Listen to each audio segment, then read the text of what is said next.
This is not the end of the show, right? Nope. We teased ahead. In Here's fact, you heard it before the show, us tease it. Yep. What's up next? Are we all ready? We're all ready. Yes. Can I ask my question now? Ask your question now with Brandon Aubrey. Is that the Veterans Day hoodie? Absolutely, yes. Our salute to service one. I think this is the best one they've given us. It's got the coolest camo pattern, I think. The nice Arctic camo pattern. And I like the font over there. Yeah, that's the great. helmet, the helmets. Yeah, it's great. I think this is some of the best stuff they give us. But unlike tickets for road games, these are given to you, right? Not. Yeah, They don't absolutely. take it out of your paycheck. No, they're issued to us for game days in November, the first couple games in November, and then when we're out of the rotation for game days, they just leave it in our locker. So I was surprised you answered my text today just because I thought, oh, they usually go in the day after a game and then you have the following day off. What's this week's schedule? Yeah, so on a Monday to Sunday week, so we played Monday this week and Sunday next weekend. We're kind of required to have a day off, and it makes the most sense for it to be Tuesday.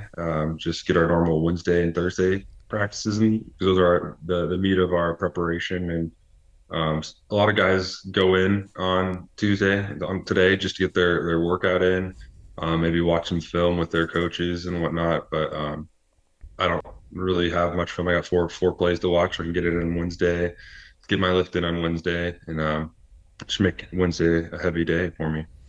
I was actually thinking about that the other day. Just in general, what is your exercise workout situation? So you say you get a lift in on Wednesday, but do you do, this is probably a dumb question, all of your exercising at the facility? Like you don't have like a Peloton, do you? No, I do all there.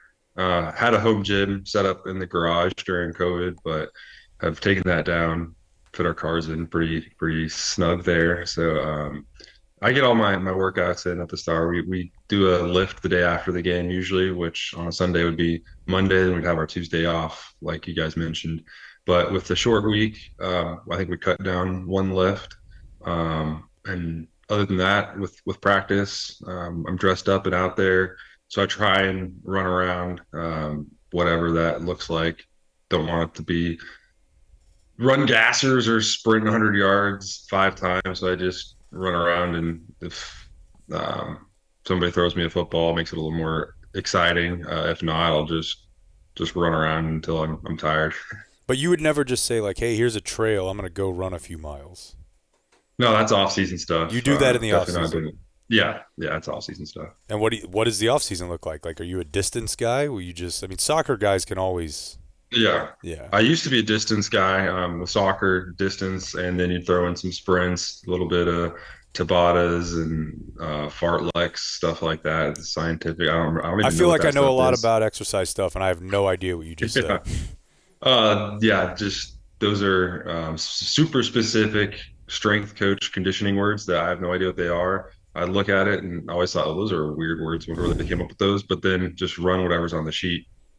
So now I do mostly 40-yard sprints, 100-yard sprints, like one cut, gassers, stuff like that. Just everything is a sprint now because I have no need for distance. I want to kind of, if you train those slow muscle fibers where you're jogging around too much, then you kind of lose the fast twitch fibers, which is what my world is. I just need to sprint and get my run that way. It just helps keep the fast twitch more alive and ready to use. Okay, I've seen Tabata's like a HIIT workout. Yeah. Okay, I'd never heard it. Exactly. I'd never heard of that before. Japanese. What's our 40 time? My 40 time right now, I have no idea. I know I can push 20 miles an hour on the GPS. I got up to 21 in practice once, but I've never actually timed a 40 that I got. I did it in the MLS Combine, but they didn't share our results with us. I just know that I wasn't the most athletic person out at the MLS Combine. I know my shuttle times are usually better than my 40 time, if I had to guess. Yeah, for reference, Turpin hit 22 on the touchdown last night, which was the fastest sprint speed in the NFL they had track. So if you're hitting 21, you're moving. Yeah, I mean, I can move if I need to. I don't know if I could necessarily do that as a ball carrier, but or consistently. Yeah. But and also our GPS might be significantly less accurate than the Well, GPS the NFL is using on game day. So But you'll I take don't know that. if I actually. Yeah, Yeah. I'll take it. Yeah. Can you actually build certain muscles that you could be like, in 2 years, I could hit a 75-yard field goal or an 80-yard field goal? I don't know. That'd be interesting. I don't know what more I could do. Obviously, you can always improve. And working with the Cowboys strength staff, they've done a really good job of getting me to where I am. And then I've kind of worked with some other kicker specific programs in the past that have helped me kind of just build the base I have now. I'm always going to try in the off season to keep going. Last off season it was actually pretty rough. You know, I had the appendicitis, so I didn't actually have a lot of time to build any muscle. I was kind of just rehabbing my core because it got ripped to shreds by the surgery. So it was just rehab, and by the time season rolled around, I was just kind of getting back into, or by training camp, I was just getting back into shape where I was doing any sort of weightlifting. So just kind of getting back to, I feel like this past 2 weeks, I've gotten back to full strength. So hopefully can keep getting opportunities to hit long field goals. And Damn, I just wanna the get last into 2 that. weeks. Yeah. But one quick thing before we move off this. Yeah. I am really interested in the evolution of the human body in sports and like what our natural end is. I mean, obviously, dudes are more athletically capable now with training methods, with nutrition, with the time that's put into it. But like, if you look at the average or the longest field goal by season, you know, most of them are in the last 10 to 15 years. Mm-hmm.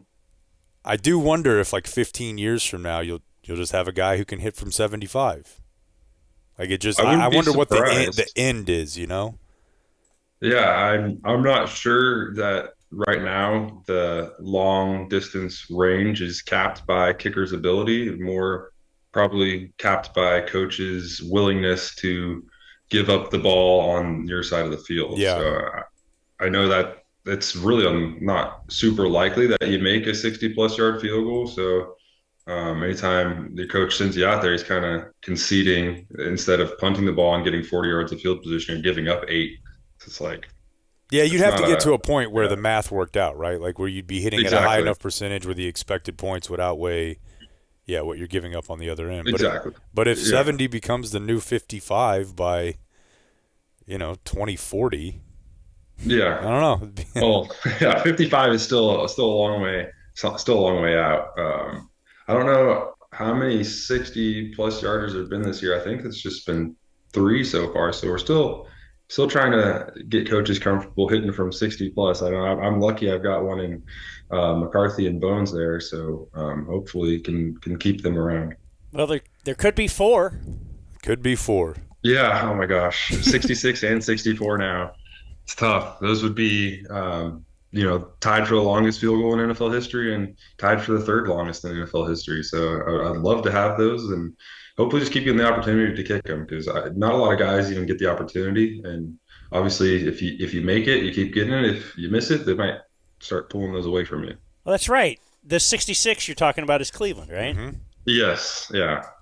Could have had that one too, but it's okay. That is interesting, though. Like, I know you mentioned before, Anger thinking about his net and his average and how that figures into, frankly, contracts. But you did hit them. So it's not like that will reduce their confidence to let you try them again. I mean, even though they don't show up on your box score, like another team or your team knows it did go in comfortably. Absolutely, yeah, and I'm definitely going to save those pieces of film and put it on a little highlight tape Yeah. when the negotiation comes around. As you're trying to tell 10-year-old Colton. No, seriously, I did. I don't see it on the box score. Yeah. Yeah, oh man. Hopefully, a long way away from that, and hopefully, he just believes me. I'm going to hold out hope for that. 10-year-old Colton will. 13-year-old or 14-year-old, yeah, I'd be like, yeah, whatever. What do you know about this roof situation at the stadium?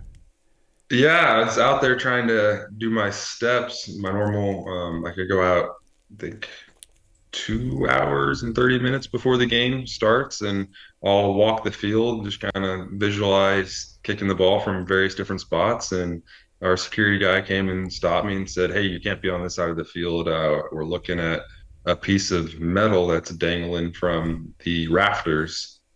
So it could fall at any point in time. We obviously tried to open the roof. They got the roof all the way open, and apparently, I'm sure you've seen the video. A panel fell all the way to the field, and there's a second one that got stuck up in the rafters. So we weren't able to use half of the field for, I think, all the way up until like 90 minutes before the game. So both teams kind of doing all their routines on one half of the field, and they're just fighting for space. But luckily, everyone got along and kind of made it work. Um, last week you said you preferred turf over grass, and then this week, that first kick, they've showed the slow motion replay, and what happened? Obviously, your foot slipped. Was that because of turf and because they just laid it down after the Tyson fight, or what do we look at there? I haven't slipped on turf before, so I'm not sure just yet. Haven't gone in and watched the playback. But first impression is I probably got a little narrow with my plant foot and like close into the ball than it should have been. And to kind of create space instead of landing flat, I probably tried to roll my ankle here to create space for my hips and then just landed on the side of my cleat instead of the cleat bases. So I just kind of slid through the ball.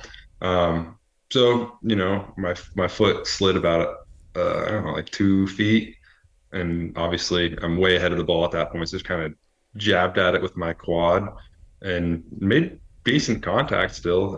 Obviously my hips are super, super open at that point. So not likely to make something when you put yourself in that big of a hole. And I would not blame the turf, no, because I had no problem planting all warm up, no problem planting every other kick. Obviously, I had enough ability to plant and generate power to hit the 64. So it has nothing to do with the turf. It's just something went wrong with where I put down my plant foot, and subconsciously I was trying to correct it, and just made me land on the wrong part of my plant foot. It's amazing when Brandon is way off. Like you're describing this, like hits so wide open, and you just knew it was, and it barely misses.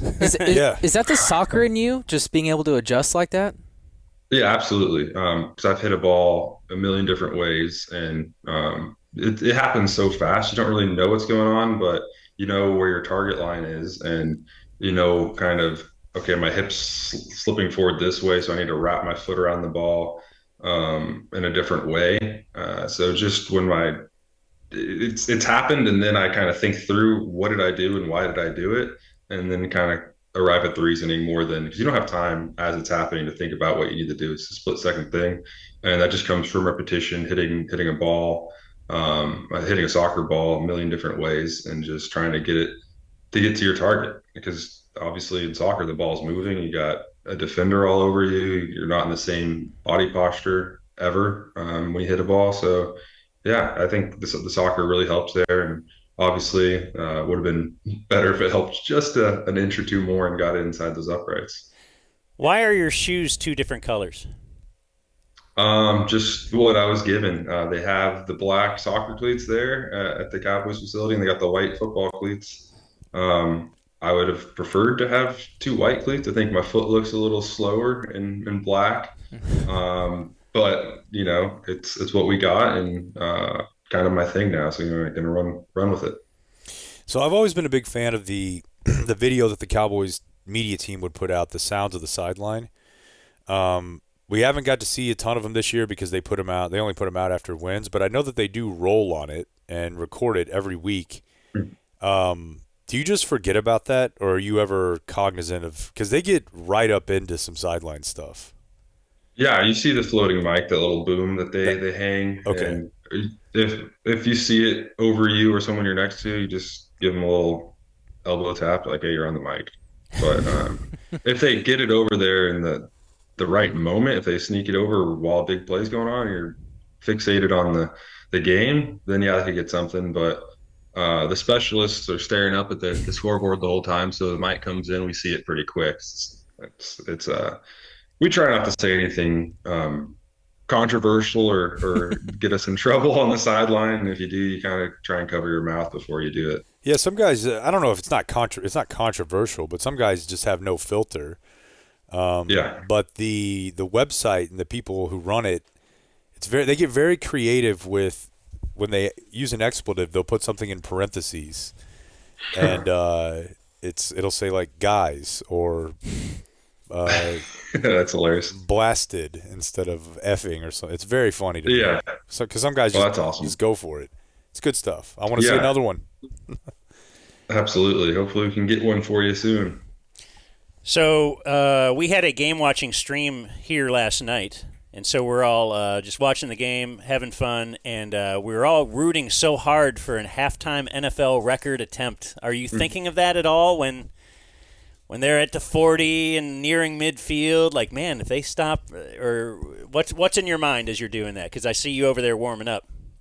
Yeah, it's just I've got a kick to hit before half. Don't turn off. And obviously thinking about how many timeouts we have, where we're at on the field, what line we need to get to before they call it, and just stay warm and stay ready, and just keep reminding myself, you got some work to do. You got work to do. You got work to do. And if it pops up, it pops up. And if we cross that line, then I'm super locked in. And wherever that line may be, not really worried about record or not. Obviously, I've got a line in my head where we're going to attempt the ball, and I got a line in my head where I don't have to swing to murder the ball. So those are the two lines I'm focusing on. What is the line for? What's your line? I guess. But yeah, I think we were at 69 last night for going for it, and then for not murdering it was right around that 63, 64 range. Okay, so you consciously have to put a little more into it, which I Yeah, suppose can also alter the kick a little bit. absolutely. Just anytime you're adding some sort of juice to it, you're gonna limit the ability to be consistent and hit the ball you want to hit. So kind of you're adding more speed to your approach, and you're obviously going to be less accurate with your plant foot. But if you happen to get it in the right spot and time up your swing perfectly, then it's going to be a smash ball. You'll probably gain 2, 3 extra yards on it. This is kind of a weird question, but I think about the coaching staff, and I don't know that much about Bones' playing background, but I know that he played football. Why don't you see more specialists become special teams coaches? Um, That's a good question. I think long snappers are probably the most likely candidates. They spend a lot of time in the film room talking about punt with the special teams coordinators. I know Trent has a sharp mind for it, and he's got a good eye, and he recognizes plays pretty quickly. He knows schemes and all that. I would say why specialists like punters and kickers don't do it, specifically kickers from my point of view. I have no idea what's going on in the special teams meeting a lot of the time. They Yeah, have that to makes sense. teach, yeah, they got to teach blocking, they got to teach tackling, they got to teach like leverage and all that stuff, and come up with schemes on Lanes. how to, yeah. So that stuff I don't really know. I mean, I could learn it if I wanted to, but it would be a long grind from this point. And there's people that have been in this game for a long time. I think it would be more likely that a gunner or a punt protection piece that has been in special teams rooms his whole career would be more likely to take that role. So Bones was a wide receiver at Weber State, and then he actually played in a preseason NFL game. He was undrafted. I don't know if this is correct, but I'm not even gonna guess the team. I thought it was the Colts, but I probably wrong. But I know he showed film of his pro day, and then he showed us film of his reception in the preseason game. So yeah, he made it there. He made it way farther than most athletes. So he's still athletic too. He can catch the ball and jump. He can run. He's more athletic than you'd give him credit for at 50 years old. So He's seen it all. He's schemed it up. He's a perfect guy for the job. He is the most inspiring coach I've ever played for. He gets more out of his guys than any coach I've ever played for. So I thoroughly enjoy being in a room with him. Yeah, he seems fun. He got to Yeah, try that's a great word for it. another fake punt. We're still waiting to see you throw one. I think you're sending me on the field. We're going for 3 or 1, unless there's some ridiculously aggressive formation call that just is disrespecting our field goal team. So I don't think that's gonna. And even if that happens, it's probably gonna be Brian throwing the ball. 20 miles an hour, though. Yeah. Yeah, maybe I'll run it. It's not but I don't know nothing. if That's I'll right. throw it. Yeah, like a reverse. You know what? Back to like you don't know anything about special teams and the lanes and all that, and they coach people tackling. How have you been coached? Like if it comes down to if you have to make a tackle or something. Yeah, so in preseason it's just get out of the way. In regular season, kind of just want to shepherd them over to the side. Hopefully it's near the sideline. Shepherd them over to the sideline and then at least make them cut back to the field, slow them down enough. Get my head across them and just throw my body. But soccer gets a lot of crap for being a soft sport, but shoulder to shoulder constantly. It's very physical. I'm bigger than most returners, so just go out there, be an athlete, and try and get them down, I guess. But I've been through a few tackling drills, so I kind of know what the form looks like. Got great examples in the film room of what it looks like. So just kind of monkey see, monkey do at that point. But my number one goal is to just make them change directions and slow down enough so that someone can catch from behind. You didn't show Bones the video of you making a tackle on your first game? Oh, That was pretty awesome. You laid the wood. I think he would tell me not to do that and maybe get my head up and see what I'm hitting. I think your first goal is what you stated, get them inside, or force them outside. But the second goal is make sure that the tape of you trying to tackle doesn't end up being played in the team meeting room. Or maybe it does absolutely. on one extreme or the other. But like Fairbairn had an attempt last night that was They're either laughing at you, or they're our kicker blew somebody up. But Yeah. you probably just don't want to be in there. Yeah. No, absolutely. You don't want to be in that situation. And my team has done a fantastic job of making sure they don't get to me. Because, we had our 2 kickoffs in play were tackled at the 8 and tackled at like the 23, I think. So they've done a great job. Pretty good night there. You had something to do with the one that was tackled at the 8, I think.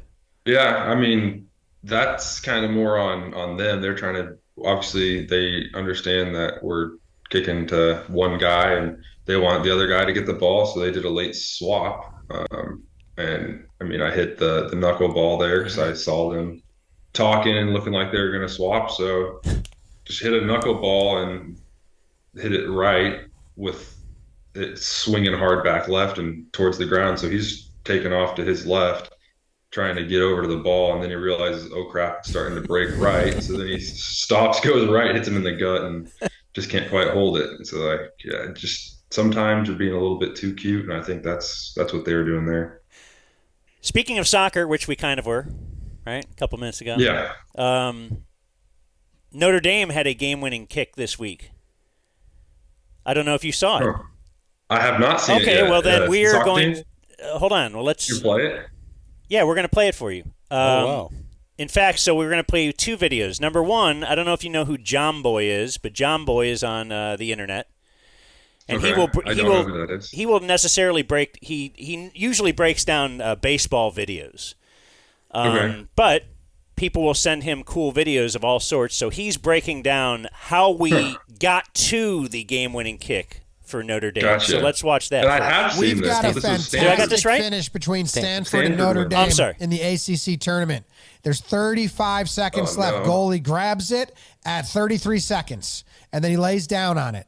and he lays down on it and no one's around him and he's killing clock, milking time because they're winning, and he's going to run over here and see if anyone's open and bounce it around and still got it. Like 15 seconds and the ref says, nah, that's a yellow card. I already warned you. You get 6 Don't be seconds. wasting time.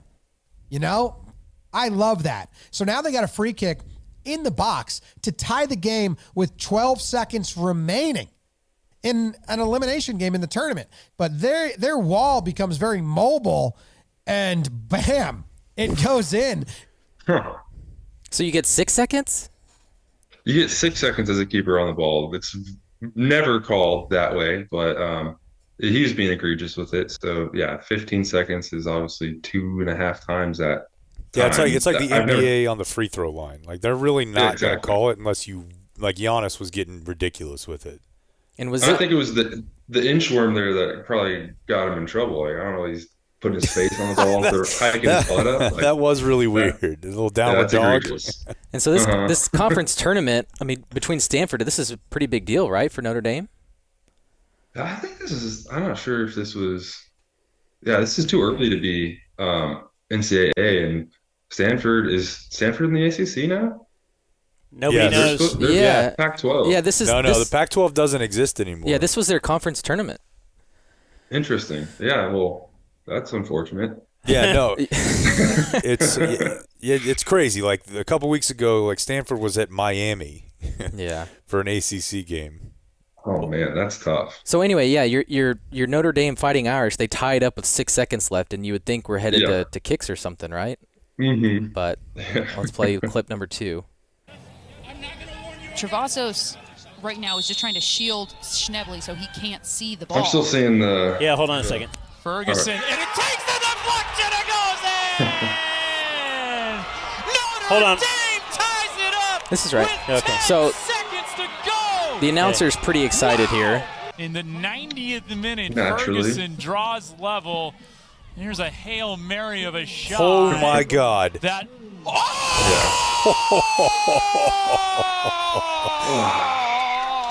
From midfield, from behind the.